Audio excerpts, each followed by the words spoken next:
Price the lord. ಕರ್ತನಾಮಕ್ಕೆ ಸ್ತೋತ್ರ ಉಂಟಾಗಲಿ. ಯೇಸುವಿನ ನಾಮದಲ್ಲಿ ನಾವು ಈ ಸಮಯದಲ್ಲಿ ಆತನ ಆರಾಧನೆ ಮಾಡಲಿಕ್ಕೋಸ್ಕರ ಆತ ನಮ್ಮನ್ನು ಸೇರಿಸಿ ಆತನು ಈ ಸಮಯದ ತನಕ ನಮ್ಮನ್ನು ಕಾಪಾಡಿಕೊಂಡು ಬಂದಿದ್ದಾನೆ. ಕಳೆದ ದಿವಸಗಳು ಕಠಿಣ ದಿವಸಗಳಾಗಿರ್ಬೋದು, ಪರಿಸ್ಥಿತಿಗಳು ಬಂದಿರ್ಬೋದು, ಅದರ ಮಧ್ಯದಲ್ಲಿ ದೇವರು ನಮ್ಮನ್ನು ಉನ್ನತವಾಗಿ ನಡೆಸಿಕೊಂಡು ಬಂದು ಇನ್ನೊಂದರ್ತಿ ಅಂತರಾಳದಲ್ಲಿ ನಾವು ಆತನ ಆರಾಧನೆ ಮಾಡಬೇಕು.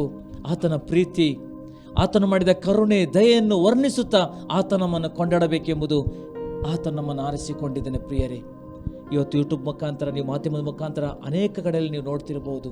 ನೀವು ಎಲ್ಲಿ ನೋಡಿದರೂ ಪರವಾಗಿಲ್ಲ, ಅದು ದೇಶಕ್ಕೆ ಸ್ಥಾನ ಆತನು ಇವತ್ತು ನಿಮ್ಮ ಪಕ್ಕದಲ್ಲಿ, ನಿಮ್ಮ ಮನೆಗೆ ಆತನು ಬರಲಿಕ್ಕೆ ಬಯಸ್ತಿದ್ದಾನೆ.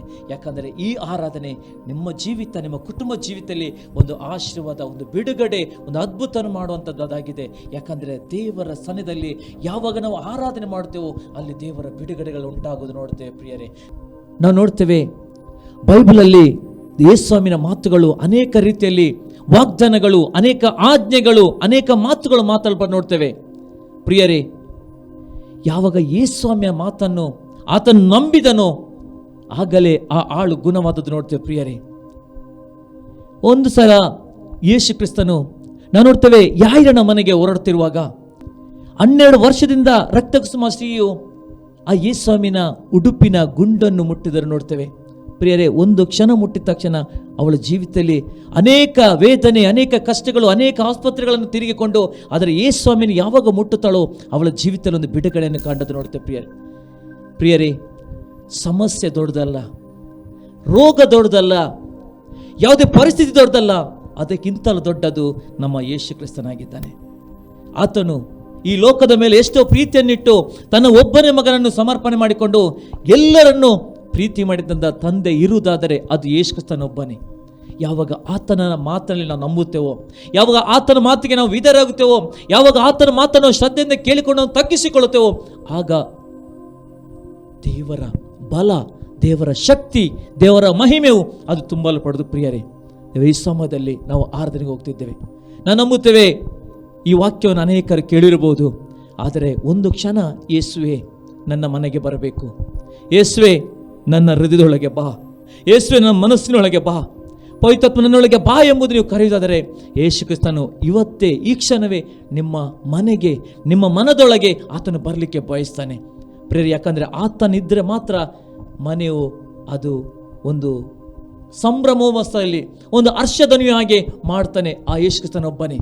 ಯಾವಾಗ ನೋಡ್ತೇವೆ ಆ ಸುಂಕದವನ ಮನೆಗೆ ಬಂದ ತಕ್ಷಣ ಸುಂಕದವನ ಮನೆಯು ರಕ್ಷಿಸಲ್ಪಟ್ಟದ್ದು ನೋಡ್ತೇವೆ. ಪ್ರಿಯರೇ, ಯಾರ ಮನೆಗೆ ಯೇಸು ಕ್ರಿಸ್ತನು ಬರ್ತಾನೋ, ಯಾರ ಮನೆಯಲ್ಲಿ ಯೇಸು ಕ್ರಿಸ್ತನನ್ನು ಆರಾಧನೆ ಮಾಡ್ತೇವೋ, ಯಾರ ಮನೆಯಲ್ಲಿ ಯೇಸು ಕ್ರಿಸ್ತನನ್ನು ನಾವು ಆತನ ಸಾನ್ನಿಧ್ಯಕ್ಕೆ ನಾವು ಒಪ್ಪಿಸಿಕೊಡ್ತೇವೋ ಅವನ ಜೀವಿತದಲ್ಲಿ, ಅವನ ಕುಟುಂಬದಲ್ಲಿ ಒಂದು ಆಶೀರ್ವಾದ ಕಾಣಲಿಕ್ಕೆ ಮಾತ್ರ ಸಾಧ್ಯ. ಪ್ರಿಯರೇ, ಸಮಯದಲ್ಲಿ ನಾವು ಆರಾಧನೆಗೋಸ್ಕರ ಬಂದಿದ್ದೇವೆ. ಪ್ರಿಯ, ನಮ್ಮನ್ನು ನಾವು ತಗ್ಗಿಸಿಕೊಳ್ಳುವ.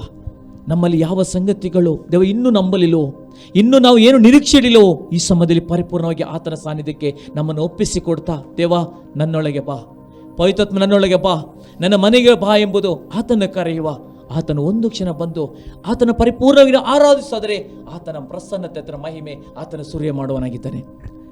ಸ್ವರ್ಗ ನಮ್ಮ ತಂದೆ ದೇವರೇ, ನಿನ್ನ ವಾಕ್ಯದ ಮುಖಾಂತರ ನಾವು ಈ ಸಮಯದಲ್ಲಿ ನಾವು ಓದಿದ್ದೇವೆ, ನಾವು ನಂಬುತ್ತೇವೆ. ಪವಿತ್ರಾತ್ಮನೇ, ನೀನು ಒಂದು ಮಾತು ಒಬ್ಬನ ಜೀವಿತದಲ್ಲಿ, ಒಂದು ಕುಟುಂಬದಲ್ಲಿ ಕಾರ್ಯ ಮಾಡಲಿಕ್ಕೆ ಸಾಧ್ಯ ಉಂಟು ಕರ್ತನೆಪ್ಪ.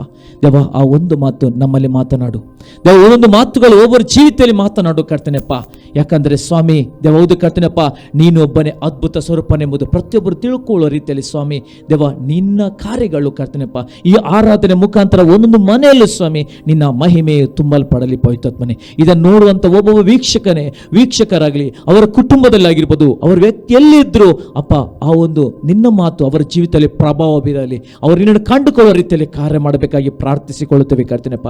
ಪ್ರಾರಂಭದ ಕಡತನಕ ಸ್ವಾಮಿ ದೇವ ಪವಿತ್ರಾತ್ಮನೇ, ನಿನ್ನ ಆತ್ಮವನ್ನು ನಮ್ಮ ಜೊತೆಯಲ್ಲಿದ್ದುಕೊಂಡು ನಮ್ಮ ನಡೆಸು, ನೀನು ಮಹಿಮೆ ಹೊಂದು. ಯೇಸುವಿನ ನಾಮದಲ್ಲಿ ಪ್ರಾರ್ಥನೆ ಬೇಡೊಂದಿನ ತಂದೆ, ಆಮೇನ್. Price the lord. ನಾವು ಇನ್ನೊಂದು ಅರ್ಥ, ನಾವು ಆತನ ಆರಾಧನೆ ಮಾಡಲಿಕ್ಕೆ ಹೋಗ್ತಿದ್ದೇವೆ. ನಾವೆಲ್ಲರೂ ಎದ್ದು ನಿಂತುಕೊಳ್ಳುವ, ಕರ್ತನ ಸಾನ್ನಿಧ್ಯದಲ್ಲಿ ಆತನನ್ನು ಸಂಭ್ರಮಿಸೋಣ.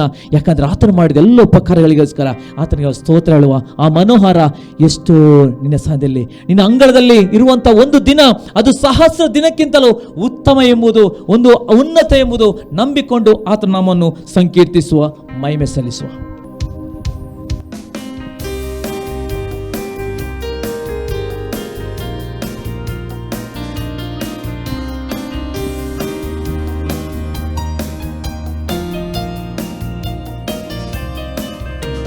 ಮನೋಹರ ಎಂದು ನಿನ್ನಾಲಯ, ಎಷ್ಟು ಆನಂದ ನಿನ್ನ ಅಂಗಳದಲ್ಲಿ. ಮನೋಹರ ಎಂದು ನಿನ್ನಾಲಯ, ಎಷ್ಟು ಆನಂದ ನಿನ್ನ ಅಂಗಳದಲ್ಲಿ. ದೇವರೇ ನಂತನು ಮನದಿಂದ ಹಲ್ಲೆಲೂಯ ಹಾಡುವೆ. ದೇವರೇ ನಂತನು ಮನದಿಂದ ಹಲ್ಲೆಲೂಯ ಹಾಡುವೆ. ಯೇಸು ಒಳ್ಳೆವ, ಎಲ್ಲರನ್ನು ಬಲ್ಲವ, ತನ್ನ ಮಕ್ಕಳಿಗೆಂದು ಆಶ್ರಯ. ಯೇಸು ಒಳ್ಳೆವ, ಎಲ್ಲರನ್ನು ಬಲ್ಲವ, ತನ್ನ ಮಕ್ಕಳಿಗೆಂದು ಆಶ್ರಯ. ದೇವರೇ ನಂತನು ಮನದಿಂದ ಹಲ್ಲೆಲೂಯ ಹಾಡುವೆ. ದೇವರೇ ನಂತನು ಮನದಿಂದ ಹಲ್ಲೆಲೂಯ ಹಾಡುವೆ. ನಿನ್ನ ವೇದಿಗಳ ಬಳಿಯಲ್ಲಿಯೇ ಇದ್ದು ಗುಬ್ಬಿಗೆ ಮನೆಯು ಪಾರಿವಾಳಕ್ಕೆ ಗೂಡು. ನಿನ್ನ ವೇದಿಗಳ ಬಳಿಯಲ್ಲಿಯೇ ಇದ್ದು ಗುಬ್ಬಿಗೆ ಮನೆಯು ಪಾರಿವಾಳಕ್ಕೆ ಗೂಡು. ದೊರಕಿದ ಹಾಗೆ ನನ್ನಯ ಮನವು ಹೊಂದಲು ಬಯಸುವುದು. ದೊರಕಿದ ಹಾಗೆ ನನ್ನಯ ಮನವು ಹೊಂದಲು ಬಯಸುವುದು. ಯೇಸು ಒಳ್ಳೆವ, ಎಲ್ಲರನ್ನು ಬಲ್ಲವ, ತನ್ನ ಮಕ್ಕಳಿಗೆಂದು ಆಶ್ರಯ. ಯೇಸು ಒಳ್ಳೆವ, ಎಲ್ಲರನ್ನು ಬಲ್ಲವ, ತನ್ನ ಮಕ್ಕಳಿಗೆಂದು ಆಶ್ರಯ. ದೇವರೇ ನಂತನು ಮನದಿಂದ ಹಲ್ಲೆಲೂಯ ಹಾಡುವೆ. ದೇವರೇ ನಂತನು ಮನದಿಂದ ಹಲ್ಲೆಲೂಯ ಹಾಡುವೆ.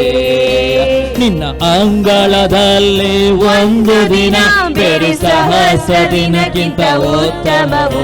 ನಿನ್ನ ಅಂಗಳದಲ್ಲಿ ಒಂದು ದಿನ ಬೇರೆ ಸಹಸ್ರ ದಿನಕ್ಕಿಂತ ಉತ್ತಮವು. ದುಷ್ಟರ ಗೂಡಾರಗಳಲ್ಲಿ ವಾಸಿಸುವುದಕ್ಕಿಂತ ನನ್ನ ದೇವರ ಆಲಯದ ಬಾಗಿಲು ಕಾಯುವುದೇ ಲೇಸು. ಯೇಸು ಒಳ್ಳೆವ, ಎಲ್ಲರನ್ನು ಬಲ್ಲವ, ತನ್ನ ಮಕ್ಕಳಿಗೆಂದು ಆಶ್ರಯ. ಯೇಸು ಒಳ್ಳೆವ, ಎಲ್ಲರನ್ನು ಬಲ್ಲವ, ತನ್ನ ಮಕ್ಕಳಿಗೆಂದು ಆಶ್ರಯ. ದೇವರೇ ನಂತನು ಮನದಿಂದ ಹಲ್ಲೆಲೂಯ ಹಾಡುವೆ. ದೇವರೇ ನಂತನು ಮನದಿಂದ ಹಲ್ಲೆಲೂಯ ಹಾಡುವೆ. ನಿನ್ನ ವೇದಿಗಳ ಬಳಿಯಲ್ಲಿಯೇ ಇದ್ದು ಗುಬ್ಬಿಗೆ ಮನೆಯೋ ಪಾರಿವಾಳಕ್ಕೆ ಗೂಡು. ನಿನ್ನ ವೇದಿಗಳ ಬಳಿಯಲ್ಲಿಯೇ ಇದ್ದು ಗುಬ್ಬಿಗೆ ಮನೆಯೋ ಪಾರಿವಾಳಕ್ಕೆ ಗೂಡು. ದೊರಕಿದ ಹಾಗೆ ನನ್ನಯ ಮನವು ಹೊಂದಲು ಬಯಸುವುದು. ದೊರಕಿದ ಹಾಗೆ ನನ್ನಯ ಮನವು ಹೊಂದಲು ಬಯಸುವುದು. ಯೇಸು ಒಳ್ಳೆವ, ಎಲ್ಲರನ್ನು ಬಲ್ಲವ, ತನ್ನ ಮಕ್ಕಳಿಗೆಂದು ಆಶ್ರಯ.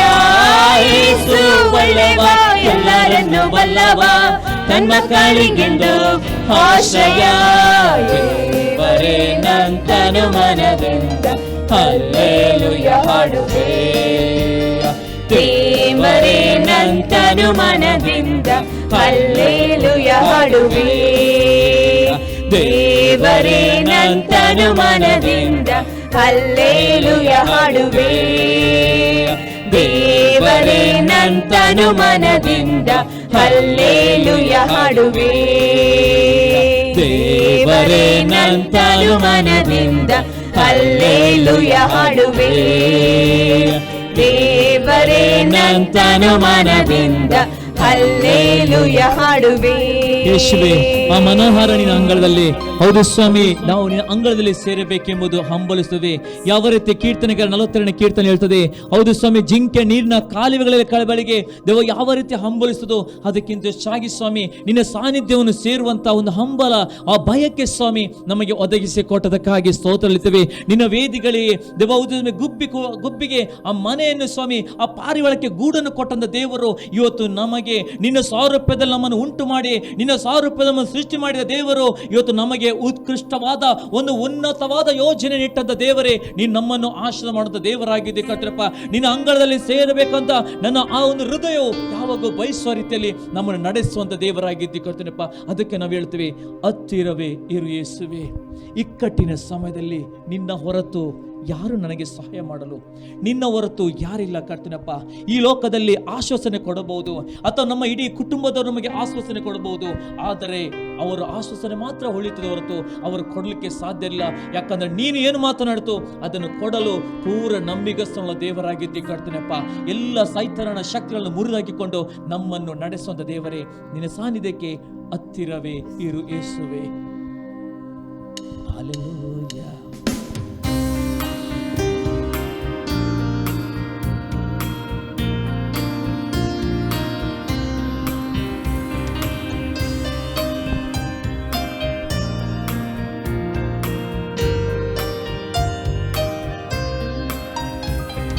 ಹತ್ತಿರವೇ ಇರು ಯೇಸುವೇ, ಇಕ್ಕಟ್ಟಿನ ಸಮಯದಲ್ಲಿ. ಹತ್ತಿರವೇ ಇರು ಯೇಸುವೇ, ಇಕ್ಕಟ್ಟಿನ ಸಮಯದಲ್ಲಿ. ನಿನ್ನ ಹೊರತು ಯಾರೂ ಇಲ್ಲ ನನಗೆ ಸಹಾಯ ಹಸ್ತ ನೀಡಲು. ನಿನ್ನ ಹೊರತು ಯಾರೂ ಇಲ್ಲ ನನಗೆ ಸಹಾಯ ಹಸ್ತ ನೀಡಲು. ಹತ್ತಿರವೇ ಇರು ಯೇಸುವೇ, ಇಕ್ಕಟ್ಟಿನ ಸಮಯದಲ್ಲಿ. ಹತ್ತಿರವೇ ಇರು ಯೇಸುವೇ, ಇಕ್ಕಟ್ಟಿನ ಸಮಯದಲ್ಲಿ. ಬಲಹೀನ ವೇಳೆಯಳು ಬಲವಾಗಿ ಇರು ಯೇಸುವೇ,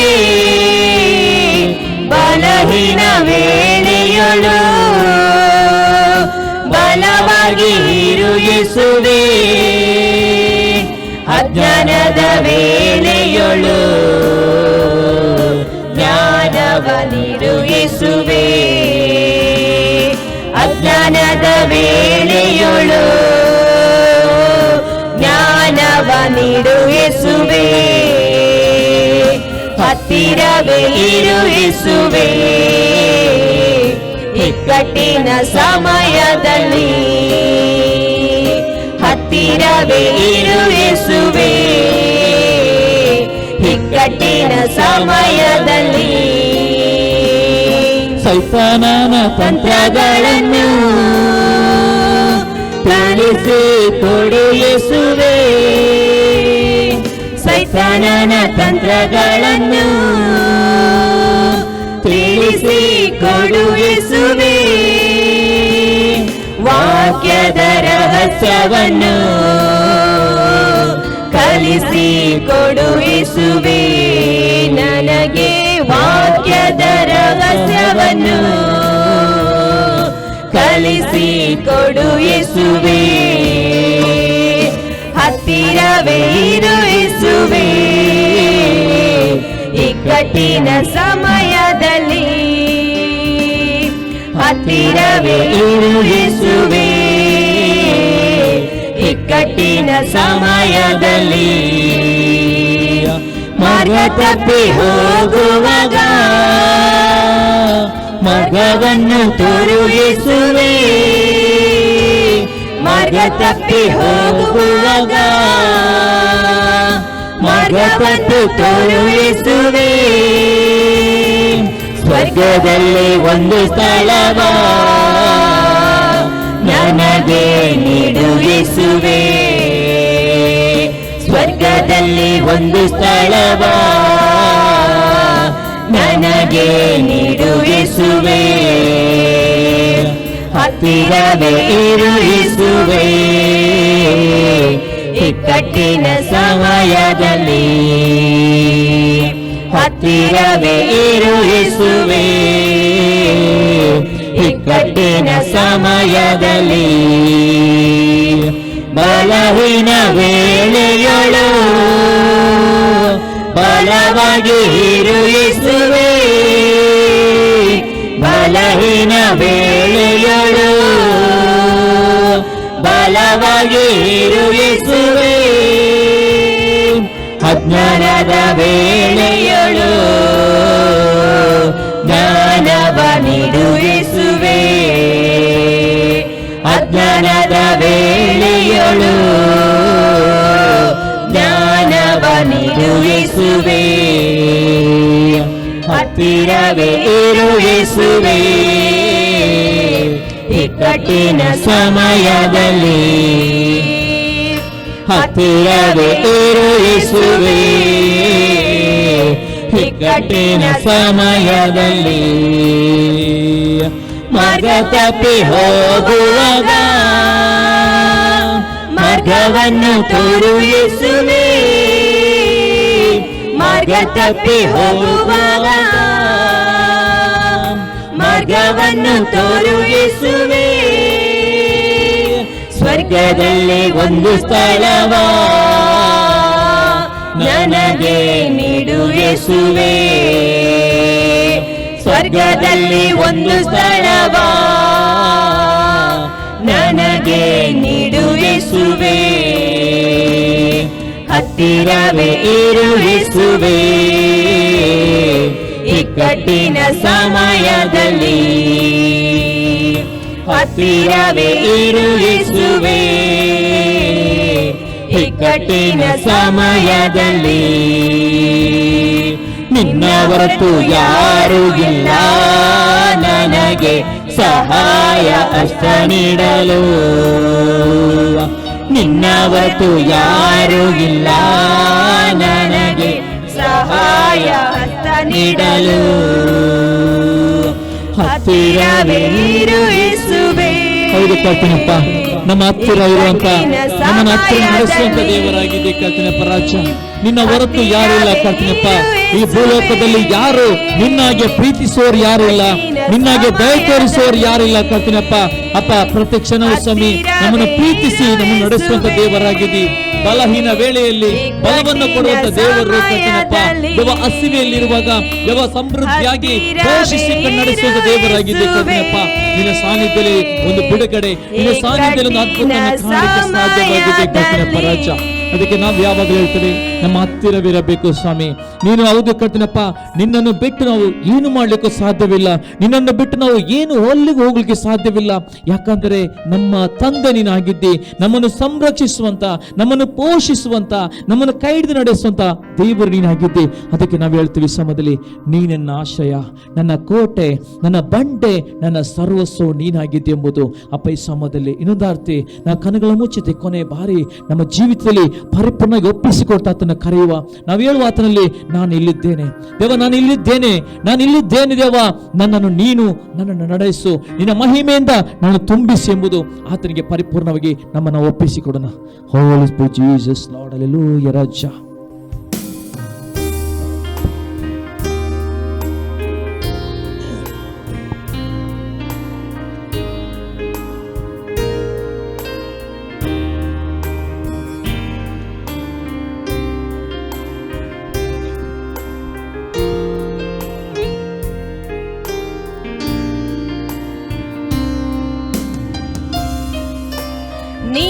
ನನ್ನ ಆಶ್ರಯವು, ನೀ ನನ್ನ ಕೋಟೆಯು, ನೀ ನನ್ನ ಪ್ರಾಣನಾಥ, ನೀ ನನ್ನ ದೇವ, ನೀ ನನ್ನ ಆಶ್ರಯವು,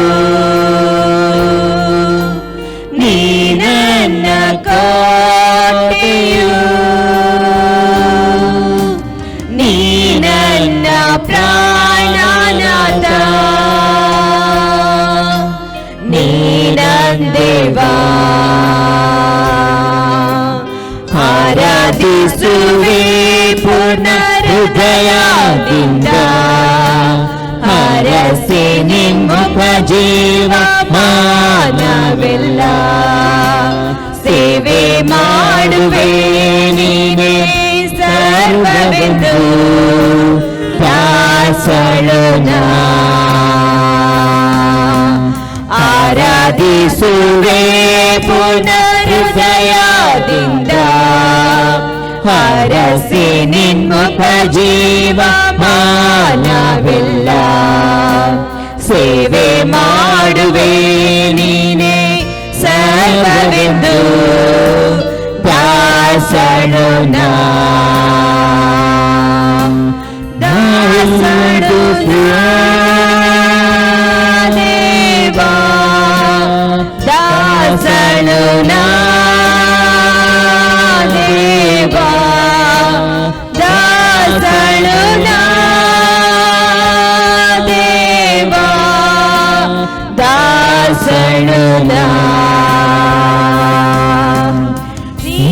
ನನ್ನ ರಕ್ಷಕನು, ನೀ ನನ್ನ ವೈದ್ಯನು, ನೀ ನನ್ನ ಸಂತೃಪ್ತಿಯು, ನೀ ನಂದೇವಾ, ನೀ ನನ್ನ ರಕ್ಷಕನು, ನೀ ನನ್ನ ವೈದ್ಯನು, ನೀ ನನ್ನ ಸಂತೃಪ್ತಿಯು, ನೀ ನಂದೇವಾ. ಆರಾಧಿಸುವೆ ಪುನರುದಯದಿಂದ, ಹರಸಿ ನಿನ್ಮುಖ ಜೀವ ಮಾನವೆಲ್ಲ. ಸೇವೆ ಮಾಡುವೆ ನೀನೇ ಸರ್ವವೆಂದು ದಾಸಳು ನಾ. ಆರಾಧಿಸುವೆ ಪುನರುದಯದಿಂದ, ಹರಸಿ ನಿನ್ಮುಖ ಜೀವ ಮಾನವೆಲ್ಲ. ಸೇವೆ ಮಾಡುವೆ ನೀನೇ ಸರ್ವವೆಂದು ದಾಸಳು ನಾ. ದಾಸನು ನಾ ದೇವಾ, ದಾಸಳು ನಾ ದೇವಾ, ದಾಸಳು ನಾ ದೇವಾ, ದಾಸಳು ನಾ. ನೀ ನನ್ನ ಪಾಲಕನು, ನೀ ನನ್ನ ಆಶ್ವಾಸನೆ, ನೀ ನನ್ನ ಮೊಂಬಲವು, ನೀ ನಂದೇವಾ, ನೀ ನನ್ನ ಪಾಲಕನು, ನೀ ನನ್ನ ಆಶ್ವಾಸನೆ, ನೀ ನನ್ನ ಮೊಂಬಲವು, ನೀ ನಂದೇವಾ. ಆರಾಧಿಸುವೆ ಪುನರುದಯದಿಂದ, ಹರಸಿ ನಿನ್ಮುಖ ಜೀವ ಮಾನವೆಲ್ಲ.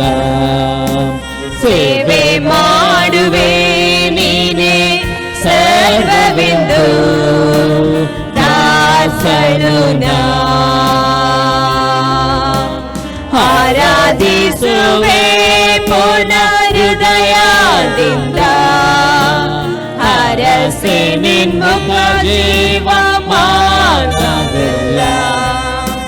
ಸೇವೆ ಮಾಡುವೆ ನೀನೇ ಸರ್ವವೆಂದು ದಾಸಳು ನಾ. ದಾಸನು ನಾ ದೇವಾ, ದಾಸಳು ನಾ ದೇವಾ, ದಾಸಳು ನಾ ದೇವಾ,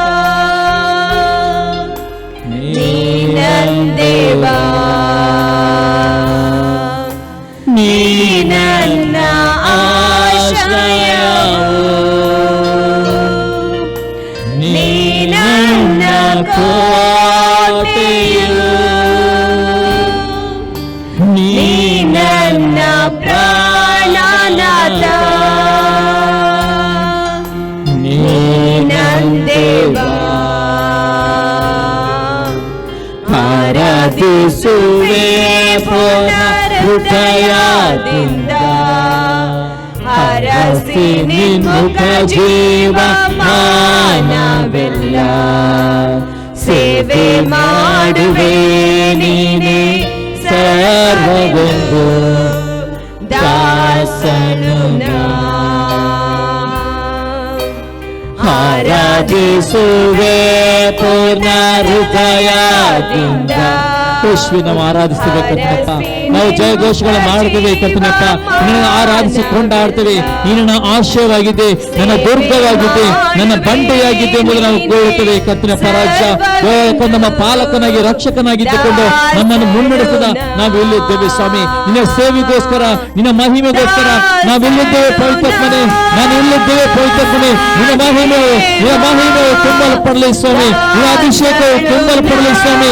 ಬೆಳಗಿನ ವಿಶೇಷವಾಗಿ ಆರಾಧಿಸಿ ಹೊಂದಲಿ ಸ್ವಾಮಿ. ನಿನ್ನ ವಿಶೇಷ ಮೇಘ ಉಳಿದಕ್ಕಾಗಿ ನಾವು ಸ್ತೋತ್ರಲಿದ್ದೇವೆ ಪವಿತ್ರಾತ್ಮನೆ. ನಿನ್ನ ಶಕ್ತಿಯನ್ನು ತುಂಬಿಸು, ನಿನ್ನ ಮಹಿಮೆಯನ್ನು ತುಂಬಿಸು. ನಿನ್ನ ಪವಿತ್ರಾತ್ಮನ ಶಕ್ತಿ ಅದು ಬಲಪಡಿಸಲಿ ಸ್ವಾಮಿ. ಆದಿ ಅಪೊಸ್ತಲರ ಕಾಲದಲ್ಲಿ ಉಳಿದಂತ ಮಹಿಮೆ ಸ್ವಾಮಿ, ಆ ಪಂಚಶತಮಾನ ದಿನದಲ್ಲಿ ಉಳಿದಂತ ಮಹಿಮೆ ಸ್ವಾಮಿ, ಇವತ್ತಿಗೆ ಮಹಿಮೆ ಉಳಿಯಲು ಸ್ವಾಮಿ. ಓ ಪ್ರತಿಯೊಂದು ಅವು ಬಂಧನಗಳು ಮುರಿಯಲ್ಪಡಲು, ಎಲ್ಲಾರ್ಥ ಸೈತನ ಶಕ್ತಿಗಳು ಮುರಿಯಲ್ಪಡಲು, ಎಲ್ಲಾರ್ಥ ಅಂಧಕಾರ ಬಲವು ಮುರಿಯಲ್ಪಡಲು ಯೇಸು ನಾಮದಲ್ಲಿ ಒಂದು ಬಾಗಿಗಳು ತೆರಲ್ಪಡಲು, ಒಂದೊಂದು ಬಾಗಿಲು ತೆರಲ್ಪಡಲಿ ಸ್ವಾಮಿ. ನಿನ್ನ ಮಹಿಮೆಯು ಸ್ವಾಮಿ ಉಳಿದಕ್ಕಾಗಿ ನಾವು ಸ್ತೋತ್ರಲಿದ್ದೇವೆ ಸ್ವಾಮಿ. ದೇವಾದಿ ಕರ್ತನಪ್ಪ, ಆ ಮೋಶೆ ಕಂಡಂತ ಮಹಿಮೆ, ಆ ಯೆಹೋವನ ಕಂಡಂತ ಮಹಿಮೆ ಇವತ್ತಿಗೂ ನಾವು ಕಾಣಲು ಬಯಸ್ತೇವೆ ಸ್ವಾಮಿ. ನಿನ್ನ ಸ್ಪರ್ಶತೆ ನಾವು ಹೊಂದಿಕೊಳ್ಳಿಕ್ಕೆ ಬಯಸ್ತೇವೆ ಕರ್ತನಪ್ಪ. ದೇವ, ನೀನು ಮಾಡಿದಕ್ಕಾಗಿ ಸ್ತೋತ್ರ, ನಿನ್ನ ಮಹಿಮೆ ಹೊಂದಿದಕ್ಕಾಗಿ ಸ್ತೋತ್ರ, ನಿನ್ನ ಪ್ರಸನ್ನತೆಯನ್ನು ಸುರಿತಕ್ಕಾಗಿ ಸ್ತೋತ್ರ.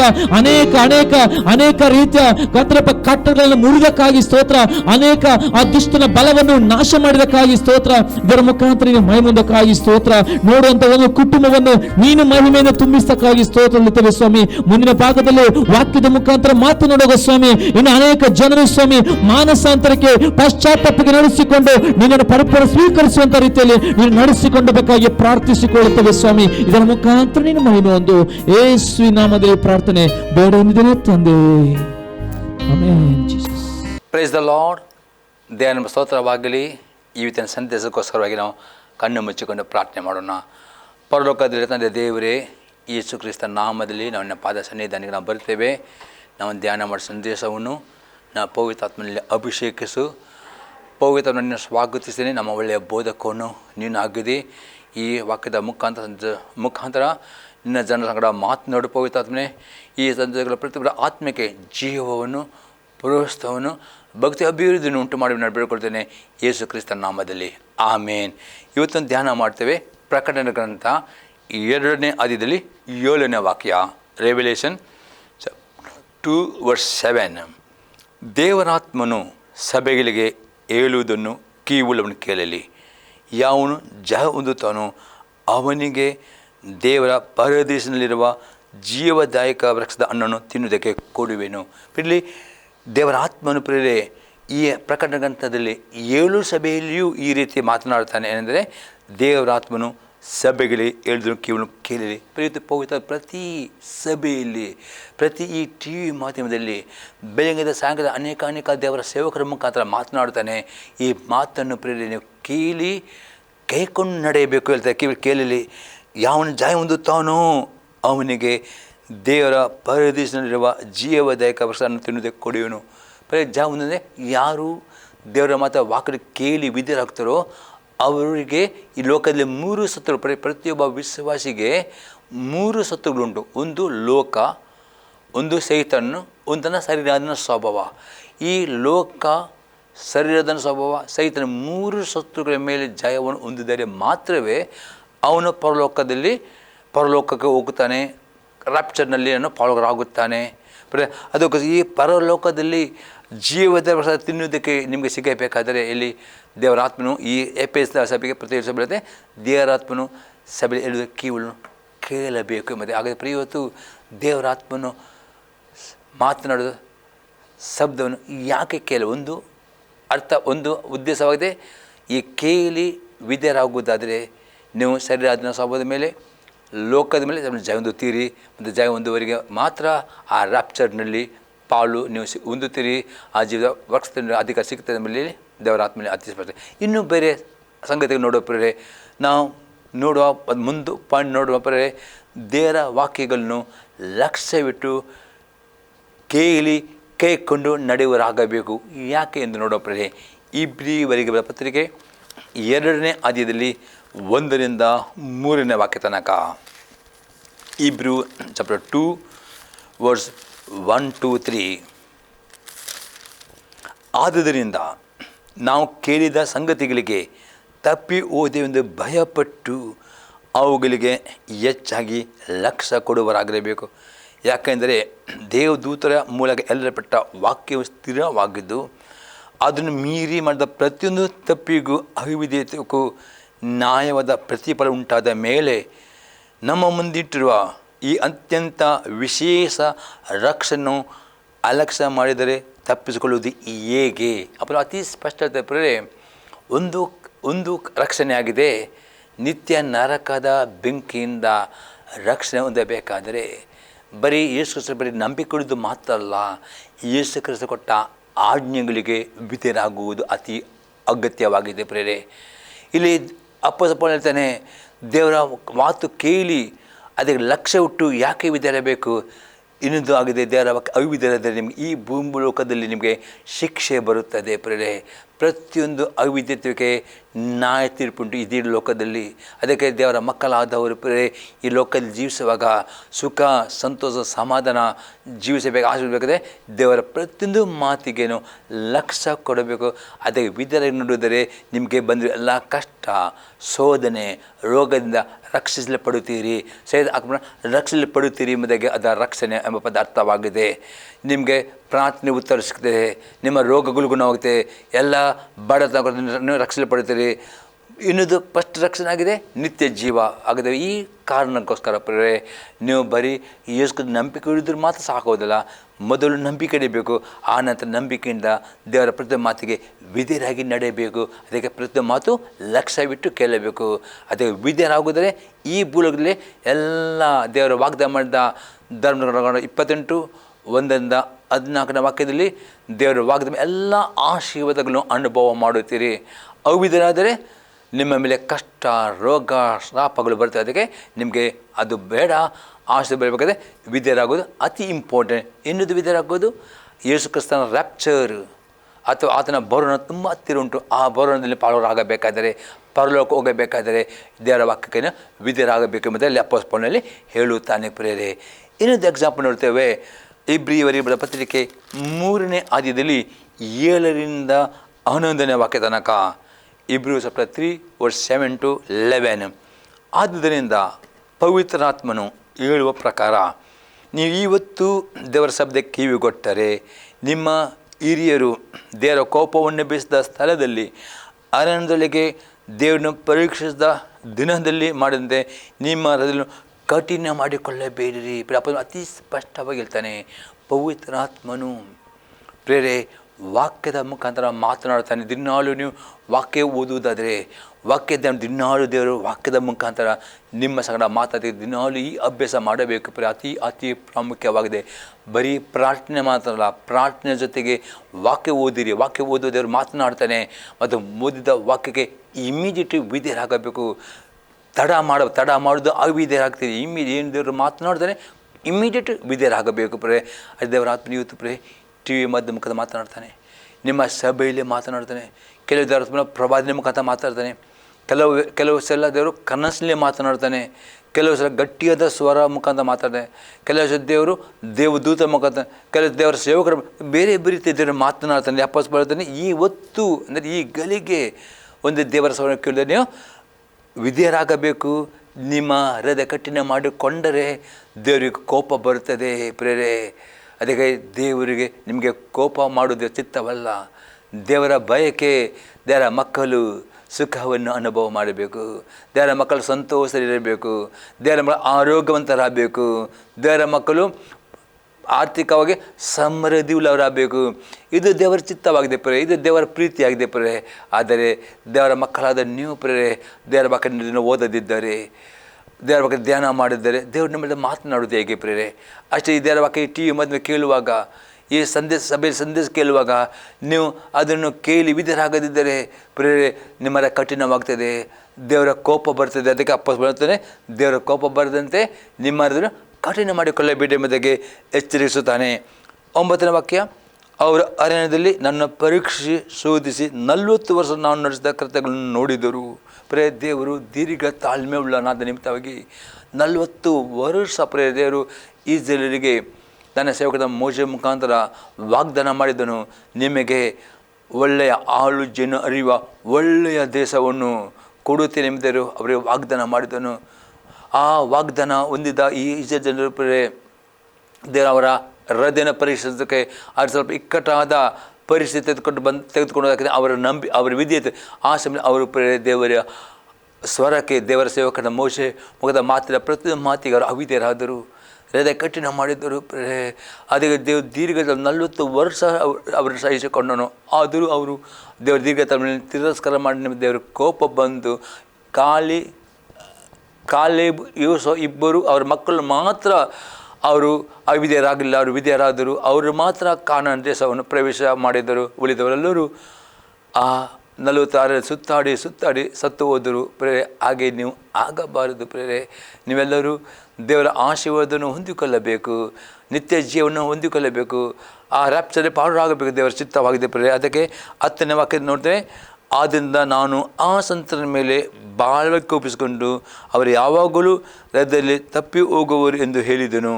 ಆದರೆ ಅವರು ನನ್ನ ಮಾರ್ಗವನ್ನು ತಿಳುಕೊಳ್ಳಲಿಲ್ಲ. ಈಗ ಇವರು ನನ್ನ ವಿಶ್ರಾಂತಿಯಲ್ಲಿ ಸೇರುವುದೇ ಇಲ್ಲವೆಂದು ಕೋಪಗೊಂಡು ಪ್ರಮಾಣ ಮಾಡಿದ್ದೇನು. ವಿಶ್ರಾಂತಿ ಎಂಬ ಪದಕ್ಕೆ ಈ 2 ಅರ್ಥ ಉಂಟು. ಒಂದು ಅರ್ಥವಾಗಿದೆ, ಇವತ್ತು ಈ ಸಂದರ್ಭ ನೀವು ಅನೇಕರು ಕೆಲವರು ರೋಗದಲ್ಲಿದ್ದೀರಿ, ರೋಗ ಪೀಡಿತರಾಗಿದ್ದೀರಿ, ಕೆಲವರು ಬಡತನದಲ್ಲಿದ್ದೀರಿ, ಕೆಲವರು ಸಾಲದಲ್ಲಿದ್ದೀರಿ, ನಾನಾ ವಿಧ ಕಷ್ಟದಲ್ಲಿದ್ದೀರಿ. ನಿಮಗೆ ಇದನ್ನು ಬಿಡುಗಡೆ ಬೇಕು. ನೀವೆಲ್ಲರೂ ಬಯಸ್ತೀರಿ ಯಾವಾಗ ಬಿಡುಗಡೆ ಸಿಗುವುದೆಂಬುದಾಗಿ. ಇದಕ್ಕೆ ದೇವರು ಬಯಸ್ತಾರೆ ನಿಮಗೆ ಇದನ್ನ ಪರಿಪೂರ್ಣ ಬಿಡುಗಡೆ ಕೊಡಲಿಕ್ಕೆ ಬಯಸ್ತಾರೆ. ಈ ಬಿಡುಗಡೆಗೆ ವಿಶ್ರಾಂತಿ, ಸಂಪೂರ್ಣ ಬಿಡುಗಡೆ. ಅದು ನಿಮ್ಮ ಎಲ್ಲ ಕಷ್ಟದಿಂದ, ರೋಗದಿಂದ, ಶಾಪದಿಂದ, ಬಡತನ, ಕೊರತೆ, ಸಾಲ ಎಲ್ಲ ಬಿಡುಗಡೆ ಬೇಕಾ? ಒಂದೇ ಕಂಡೀಷನ್ ನೀವು ತುಂಬ ಪ್ರಾರ್ಥನೆ ಮಾಡ್ತೀರಿ, ಹೌದು.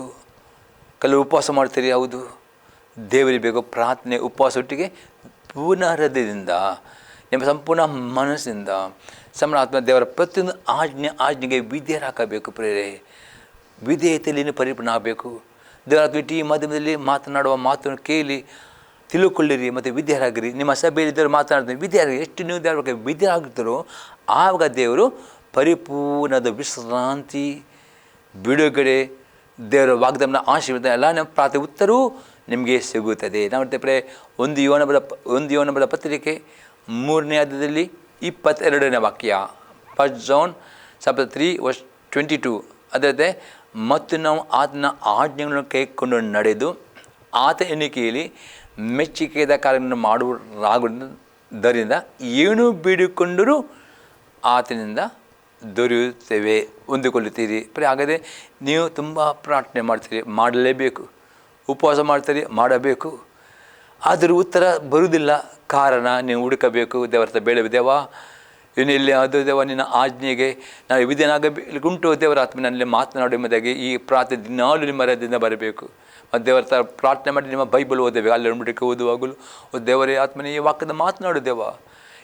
ಇನ್ನು ಯಾವ ಆಜ್ಞೆಯನ್ನು ಕೇಳು ಆಗ ಮಾತ್ರ ದೇವರ ಆತ್ಮನು ವಾಕ್ಯದ ಮುಖಾಂತರ ಮಾತಾಡ್ತಾನೆ, ಸಭೆಯಲ್ಲಿ ಮಾತನಾಡ್ತಾನೆ, TV ಮುಖಾಂತರ ಮಾತಾಡ್ತಾನೆ. ಕೆಲವು ಸೇವಕರು ನಿಮಗೆ ವ್ಯಕ್ತಿಗತ ಪ್ರವಾದನೆ ಮುಖಾಂತರ ಬಂದು ಹೇಳಬಹುದು. ನಾನು ರೀತಿ ದೇವರ ಆತ್ಮನ ಮಾತನಾಡ್ತೇನೆ. ಆ ಮಾತಿಗೆ ಅವಿಧೇಯರಾಗದೆ ವಿಧೇಯರಾಗುವುದರೆ 100% ನಿಮಗೆ ಪರಿಪೂರ್ಣ ವಿಶ್ರಾಂತಿ, ಬಿಡುಗಡೆ ಸಿಗುತ್ತದೆ. ಮತ್ತು ಯಾರಿಗೆ ಆ ನಿತ್ಯ ಜೀವ ಸಿಗಲಿಲ್ಲ, ಯೇಸು ಕ್ರಿಸ್ತನ ನಂಬಿ ಆತ ಅಂಗೀಕಾರ ಮಾಡಿ ನೀರು ನಿಮ್ಮಲ್ಲಿ ದೀಕ್ಷೆ ಅಂತಕೊಂಡು ದೇವರ ವಾಕ್ಯಕ್ಕೆ ವಿಧೇಯರಾಗಬೇಕು ಸಭೆ. ಆಗ ನಿಮಗೆ ಪರಲೋಕ ರಾಜ್ಯವು ನಿಮಗೆ ಸಿಗ್ತದೆ. ಇಲ್ಲದ್ದರೆ ನಿಮಗೆ ಪರಲೋಕ ರಾಜ್ಯವು ಸಿಗೋದಿಲ್ಲ. ಅದಕ್ಕೆ ವಿಧೇಯರಾಗಿರಿ. ಅದಕ್ಕೆ ವಿಧೇಯರಾಗಬೇಕು. ಇನ್ನೊಂದು ಎಕ್ಸಾಂಪಲ್ ನೋಡ್ತೇವೆ. ಇಬ್ರಿಯವರಿಗೆ ಬರೆದ ಪತ್ರಿಕೆ 4ನೇ ಅಧ್ಯಾಯದಲ್ಲಿ 7ರಿಂದ 11ನೇ ವಾಕ್ಯ.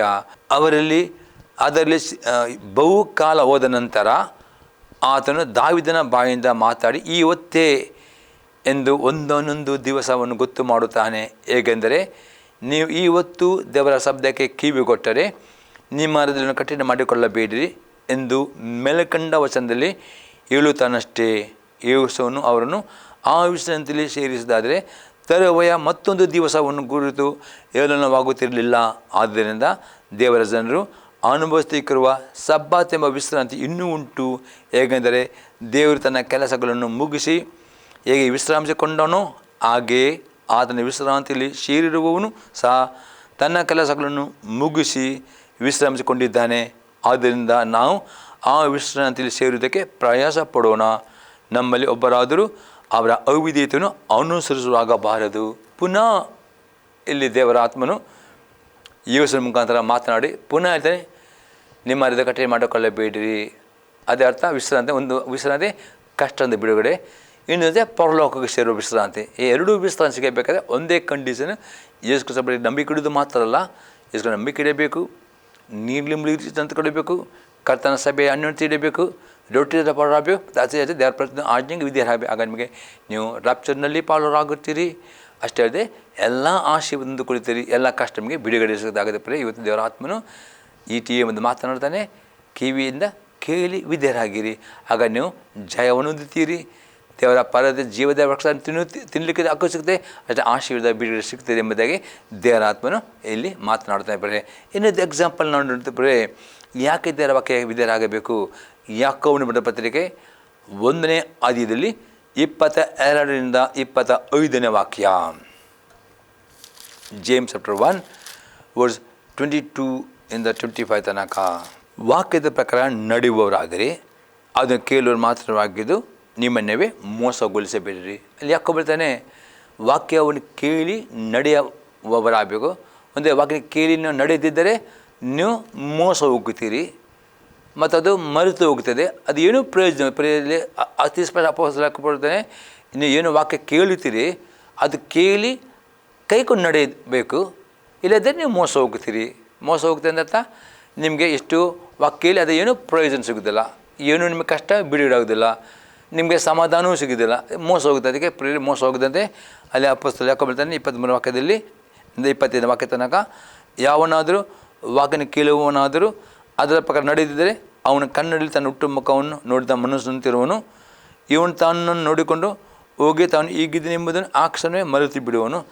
ಆದರೆ ಬಿಡುಗಡೆಯುಂಟು ಮಾಡುವ ಸರ್ವೋತ್ತಮ ಧರ್ಮ ಪ್ರಮಾಣವನ್ನು ಲಕ್ಷ್ಯ ಕೊಟ್ಟು ನೋಡಿ ಇನ್ನೂ ನೋಡುತ್ತಲೇ ಇರುವವನು ವಾಕ್ಯನ ಕೇಳಿ ಮರೆತು ಹೋಗುವನಾಗಲಿದೆ, ಅದರ ಪ್ರಕಾರ ನಡೆಯುವನಾಗಿದ್ದು ತನ್ನ ನಡತೆಯಿಂದ ಧನ್ಯನಾಗುವನು. ಅತಿ ಸ್ಪಷ್ಟವಾಗಿ ಕೊಡೋದನ್ನೇ, ನೀವು ಕೇಳಿದ ಸಂದೇಶವನ್ನು ಇನ್ನೂ ಲಕ್ಷ್ಯ ಕೊಟ್ಟು ನೋಡಿ ಅದನ್ನು ಗಮನದಲ್ಲಿಟ್ಟುಕೊಂಡು, ಅಂದರೆ ಆ ವಾಕ್ಯವನ್ನು ಜ್ಞಾಪಕದಲ್ಲಿಟ್ಟುಕೊಂಡು ಅದಕ್ಕೆ ನೋಡಿದರೆ ನಿಮ್ಮೆಲ್ಲ ನಡತೆಯಲ್ಲಿ, ನಿಮ್ಮ ಕೆಲಸದಲ್ಲಿ, ಬಿಸ್ನೆಸ್ನಲ್ಲಿ, ಕುಟುಂಬ ಜೀವಿತದಲ್ಲಿ ಎಲ್ಲದಲ್ಲೂ ಆಶೀರ್ವಾದ ಹೊಂದುತ್ತೀರಿ ಮತ್ತು ಎಲ್ಲ ಕಷ್ಟದಿಂದ ಬಿಡುವಂತೆ. ಇವತ್ತು ಅನೇಕರು ಈ ಸಂದರ್ಭದವರು ಅನೇಕರು ನಾನಾ ವಿಧ ಕಷ್ಟದಲ್ಲಿ ಇದ್ದೀರಿ. ಪ್ರೇರೆ ದೇವರ ಆತ್ಮ ನಿಮ್ಮ ಕಷ್ಟ, ದುಃಖ, ಕಣ್ಣೀರು, ವೇದನೆ ಎಲ್ಲವನ್ನು ನೋಡ್ತಾ ಇದ್ದಾನೆ. ಅದೇ ದೇವರ ಆತ್ಮನ ಇವತ್ತು ಪ್ರೇರೆ ನಿಮಗೆ ಬಿಡುಗಡೆಗೆ ಬಯಸುತ್ತಾನೆ. ಅದೇ ದೇವರ ಆತ್ಮ ಟಿ ವಿ ಮಾಧ್ಯಮದಲ್ಲಿ ನಿಮಗೆ ಕೊಟ್ಟ ಈ ವಾಕ್ಯವನ್ನು ಕೇಳಿಕೊಂಡು ಅದು ಪುನಃ ಧ್ಯಾನ ಮಾಡಿರಿ. ಪುನಃ ಯೂಟ್ಯೂಬ್ ನಿಮಗೆ ಲಿಂಕ್ ಸಿಗ್ತದೆ, ಅದು ರೆಕಾರ್ಡ್ ಮಾಡಿದ್ದು ಅದು ಪುನಃ ಕೇಳಿ ಅರ್ಥ ಮಾಡಿಕೊಳ್ಳಿರಿ.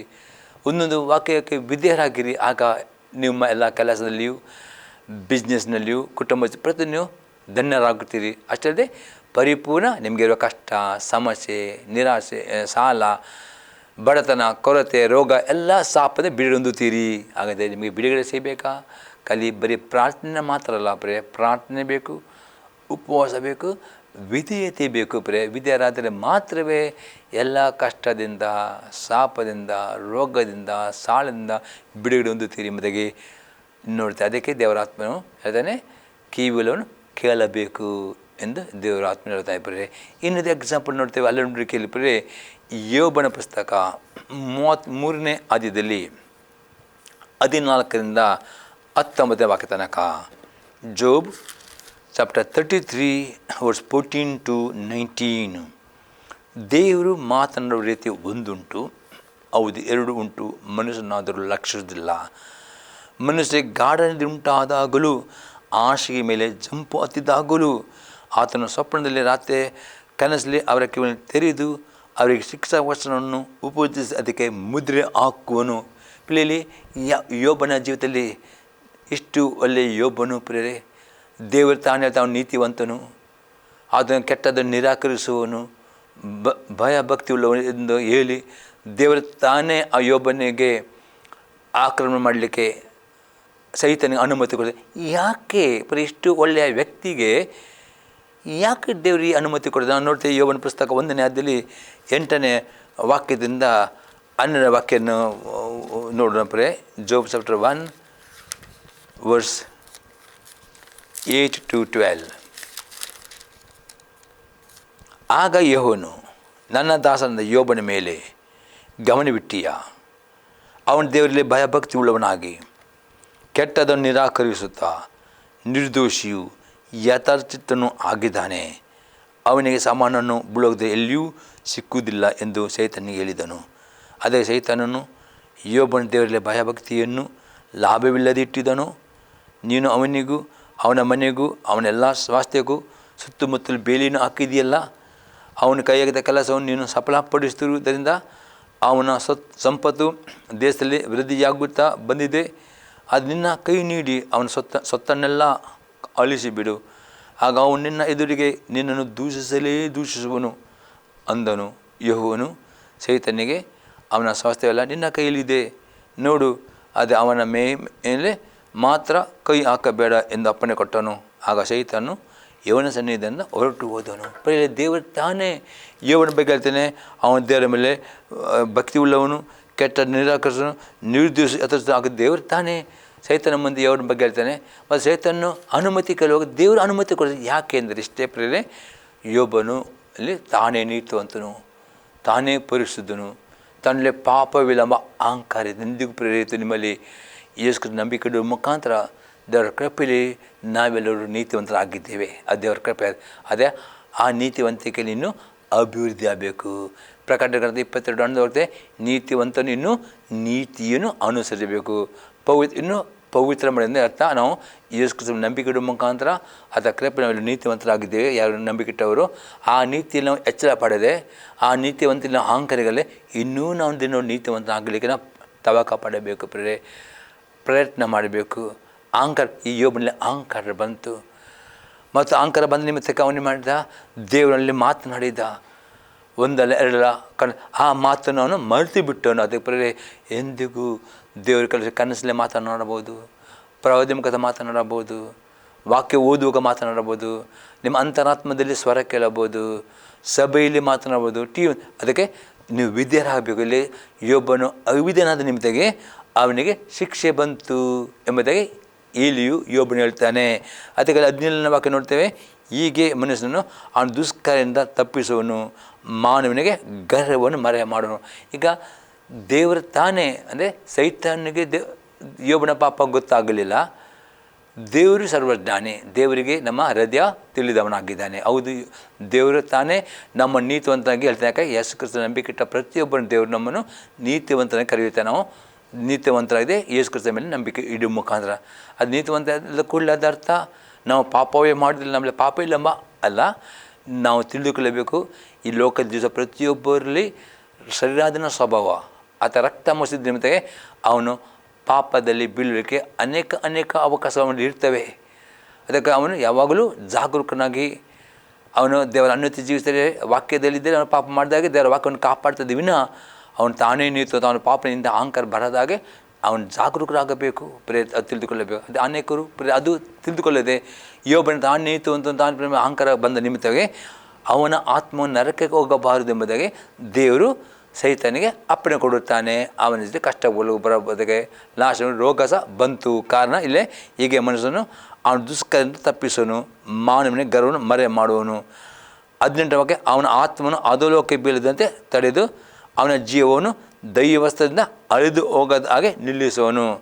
19ನೇ ಇದರದ್ದೇ ಸಂಕಟದಿಂದಲೂ ನಿತ್ಯದ ಅಸ್ಥಿ ಪೀಡನದಿಂದಲೂ ಮನುಷ್ಯನು ಆಶಿಕೆ ಮೇಲೆ ಶಿಕ್ಷೆ ಪಡುವನು. ಈ ರೀತಿ ಯೋಬನಿಗೆ ಶಿಕ್ಷೆ ಬಂತು. ಕಾರಣ ಎಂದರೆ ಅವನು ತನ್ನ ಪಾಪಗೆ ಪಶ್ಚಾತ್ತಾಪ ಪಡಬೇಕು ಮತ್ತು ಅವನು ಆ ಅಹಂಕಾರವನ್ನು ಬಿಟ್ಟು ದೇವರ ವಾಕ್ಯ ಇನ್ನೂ ವಿಧೇಯನಾಗಬೇಕು ಎಂಬುದೇ. ಹಾಗೆ ಯೋಬನು ಆ ಪರೀಕ್ಷೆಯಲ್ಲಿ ಅವನು ದೀರ್ಘ ತಾಳ್ಮೆ ಸಹಿಸಿಕೊಂಡನು, ಕಡೆಗೆ ಪಶ್ಚಾತ್ತಾಪಟ್ಟನು, ವಿದ್ಯೆ ಅನ್ನೋದನ್ನು ದೇವರು ಅವನಿಗೆ 2 ಪಟ್ಟು ಮಾನ 2 ಪಟ್ಟು ಆಶೀರ್ವಾದ ಹಾಗೆ ರೀತಿ ನಿಮ್ಮ ಜೀವಿತದಲ್ಲಿ ಈ ರೀತಿ ಒಂದು ವೇಳೆ ನಿಮ್ಮ ಜೀವಿತದಲ್ಲಿ ಯೋಬನ ಹಾಗೆ ತಾನು ನೀತಿ ಹೊಂದನು, ತಾನೇ ಪರಿಶ್ರಮ ಅಹಂಕಾರ ನಿಮ್ಮಲ್ಲಿ ನಿಮಿತ್ತವಾಗಿ ನಿಮ್ಮ ಜೀವಿತದಲ್ಲಿ ಒಳ್ಳೆ ಕಷ್ಟಗಳು ಬಂದಿರಬಹುದು. ಬರೀ ಅದಕ್ಕೆ ದೇವರ ಮುಂದೆ ತಗ್ಗಿಸ್ಕೊಂಡು ಬನ್ನಿರಿ.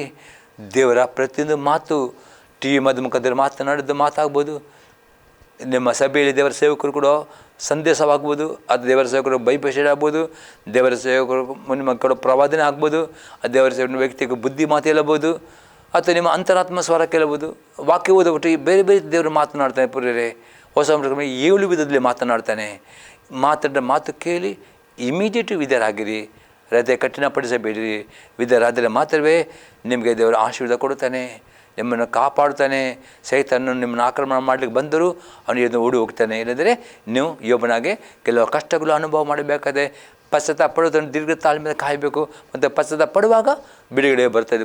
ಅದೇ ಬಿಡುಗಡೆ ಕೊಡ್ತಾರೆ. ಪಶ್ಚಾತ್ತಾಪ ಪಡಬೇಕು, ವಿಧೇಯರಾಗಬೇಕು, ತಾನು ಪಾಪದಿಂದ ಒಪ್ಪಿಕೊಳ್ಳಬೇಕು. ಅದಕ್ಕೆ 1 ಯೋಹನ ಪತ್ರಿಕೆ 1ನೇ ಅಧ್ಯಾಯದಲ್ಲಿ 8 ಮತ್ತು 9 ವಾಕ್ಯ, 1 John 1:8-9, ನಮ್ಮಲ್ಲಿ ಪಾಪವಿಲ್ಲ ನಾವು ಹೇಳಿದರೆ ನಮ್ಮನ್ನು ಮೋಸಪಡಿಸಿಕೊಳ್ಳುತ್ತೆ ಮತ್ತು ಸತ್ಯ ಎಂಬುದು ನಮ್ಮಲ್ಲಿಲ್ಲ. ಅಲ್ಲಿ ಯೋನತಿದ್ರೆ ಯಾವ ಒಬ್ಬ ವಿಶ್ವಾಸಿಯು ದಿನಾಳು ದೇವರ ವಾಕ್ಯ ಓದುವುದಿಲ್ಲವೋ, ಧ್ಯಾನ ಮಾಡೋದಿಲ್ಲವೋ, ಅಥವಾ ದೇವರ ವಾಕ್ಯ ತನ್ನ ಜ್ಞಾಪಕ ಇಟ್ಟುಕೊಳ್ಳೋದು, ಅವನು ಏನು ಹೇಳ್ತಾನೆ, ನಾನಿನ್ನು ಹೌದು ಸರಿ ಅರ್ಥ ಮಾಡಿ ಯೇಸು ನಂಬಿಕೆ ಇಟ್ಟ ಪ್ರತಿಯೊಬ್ಬರು ನೀತಿವಂತ ಆಗಿದೆ. ಅದು ದೇವರ ಕೃಪೆ ನಾವೆಲ್ಲರೂ ನೀತಿವಂತರಾಗಿದ್ವಿ. 100% ಸತ್ಯವಾಗಿದೆ.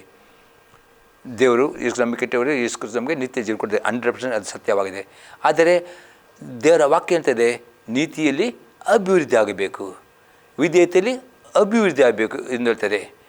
ಆದರೆ ದೇವರ ವಾಕ್ಯ ಓದದವರು ಏನು ಅರ್ಥ ಮಾಡಿಕೊಳ್ಳಿ, ನಾನೇ ಪರಿಶುದ್ಧವನು.